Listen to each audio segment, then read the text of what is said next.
Good morning, all of you. Today, we will be discussing about the design approaches.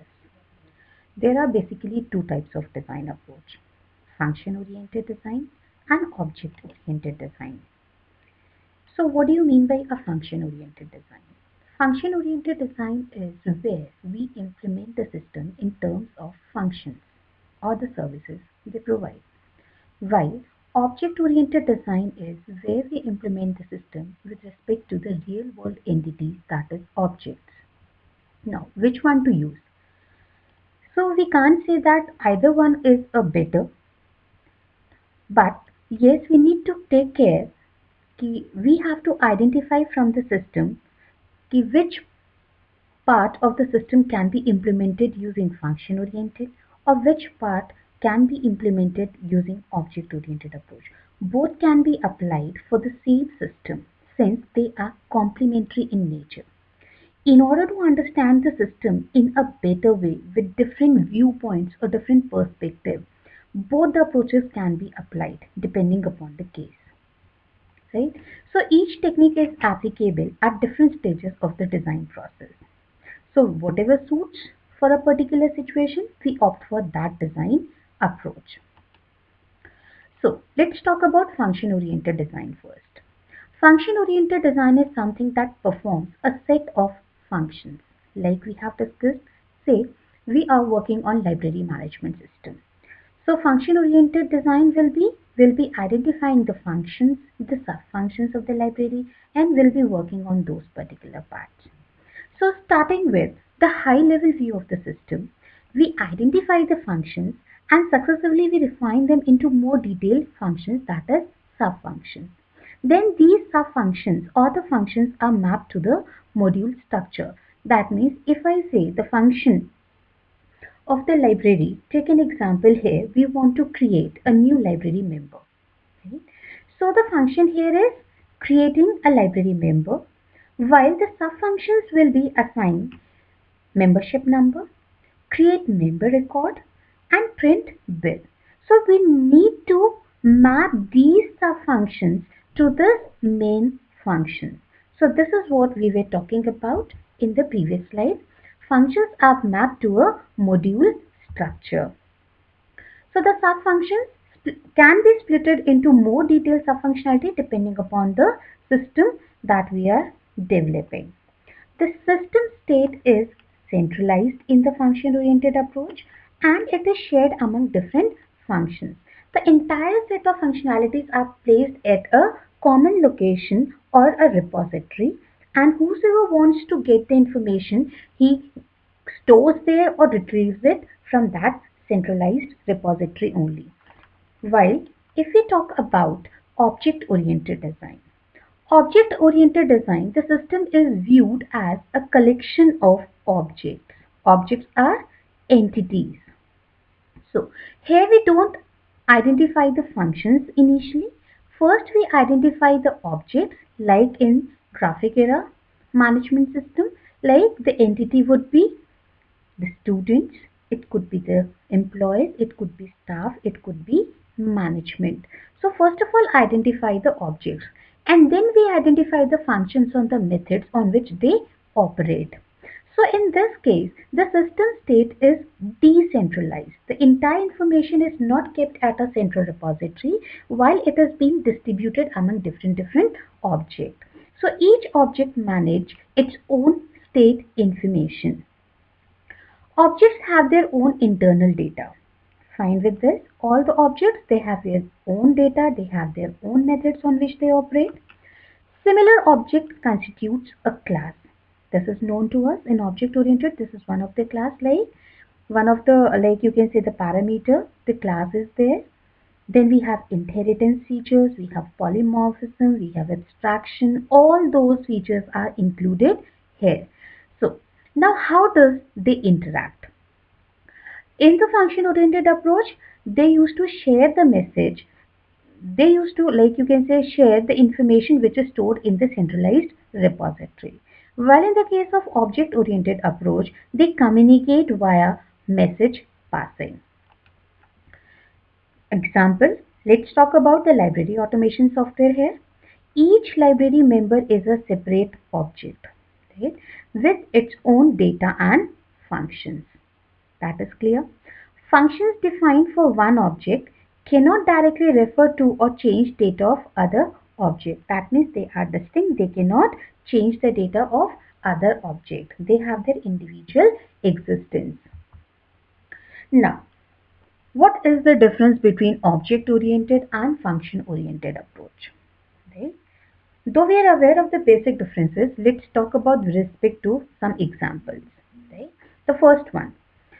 Unlike function-oriented design, in object-oriented design, the basic abstraction is not the functions such as sort, display, track, etc. But it is a real-world entities, that is employee, picture, machine, radar system, etc. Right? So ultimately, function-oriented approach concentrates on the function, while object-oriented approach concentrates on the real-world entities. Simply. In object-oriented design, software is not developed by designing the functions such as update employee record, get employee address, etc., but by designing the objects, that is employees and departments. So it is also clear to us. Third one, Grady Booch. He has given the concept of object-oriented. So he says that once we need to identify, say, we have to look for verbs if you are after procedural design. Procedural design means function oriented design. So we have to concentrate on the verbs. While if you are working on object oriented design part, we have to focus on the noun part, the objects. In object oriented design, the state information is not shared in a centralized data. It is distributed among the objects. Example, in an employee payroll system, the following can be global data: the name of the employee, their code numbers, and their basic salaries. Whereas in object-oriented system, data is distributed among different employee objects of the system. Again, it's simple. Objects communicate by message passing. One object may discover the state information of another object by interrogating it. That is, by passing the information or the messages between the two, they can get the information about each other. Of course, somewhere or the other, the function must be implemented. If you are identifying the objects, definitely those objects will have certain methods or functions. The functions are usually associated with specific objects. Directly access only part of the system state information. So they can access the information, like you can say, they cannot update any other information or of the other objects. They can only work on their information or the system state part. Function-oriented technique groups function together if, as a group, they constitute a high-level function.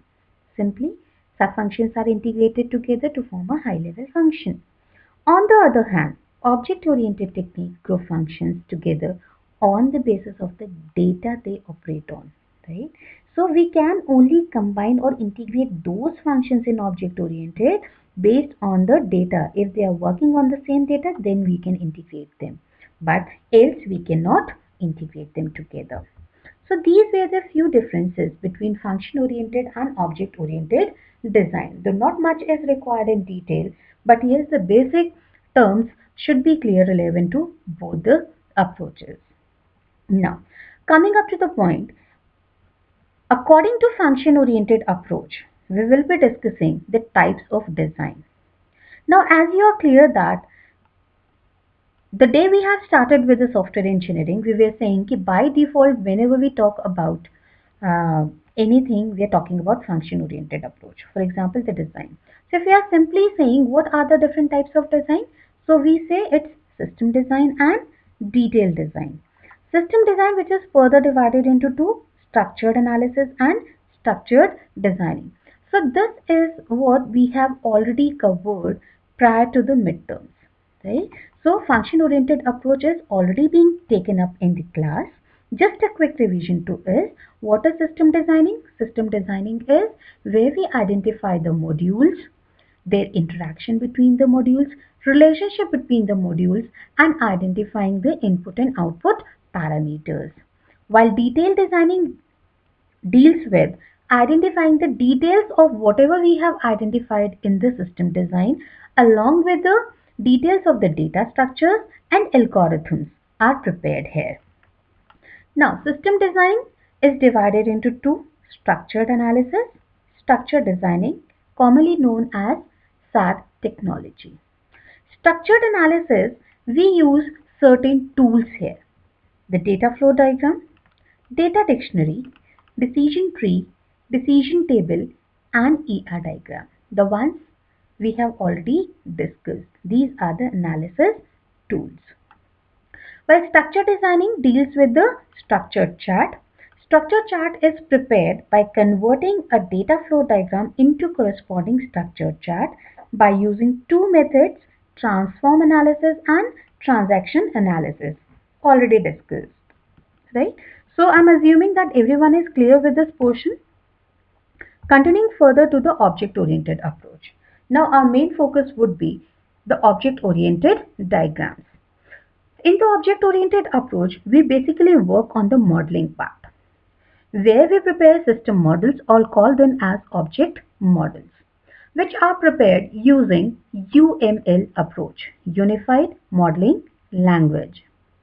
So what do you mean by a model first? A model is something that captures aspects important for some applications, like, while omitting or abstracting the like. Model just a framework which is going to represent the important features, while the inner level details can be avoided or hidden somewhere if they are not relevant at this moment of time. Now models are represented using graphical notations.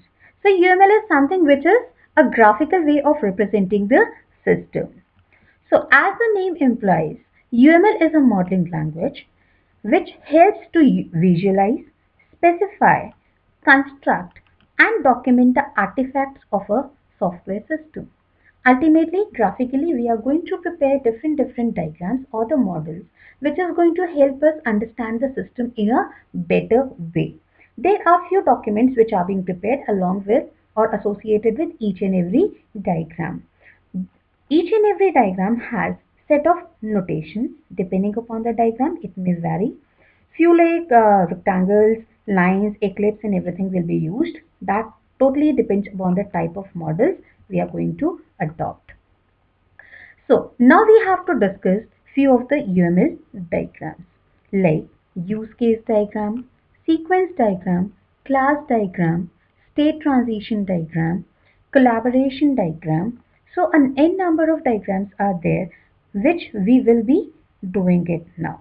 So prior to starting with these models, we will be taking an example of few case studies, and based on these case studies we will be making different diagrams. So the first case study that we are going to refer is a insulin pump control system, right? What is an insulin pump control system? Insulin pump control system is an embedded system where a device is implanted into the human body, and which is going to continuously measure the blood fluctuations to monitor the sugar level in the blood. If the sugar level varies, like whether it is too high or it may be too less, so we keep on monitoring it, and based on that, automatically this implanted system takes the action of injecting a proper insulin into the human body within no time. So thus we can save the life of a person with the help of this embedded system. So it is a life critical system. The second case study we have discussed during the requirement phase, that is a mental health care patient management system. This system deals with taking care of the patients who are mentally sick. They have severe mental health related problems, but yes, they cannot be not so critical that we put them in mental hospitals. They can live freely as a normal human being, but yes, we have to monitor them and provide the treatment.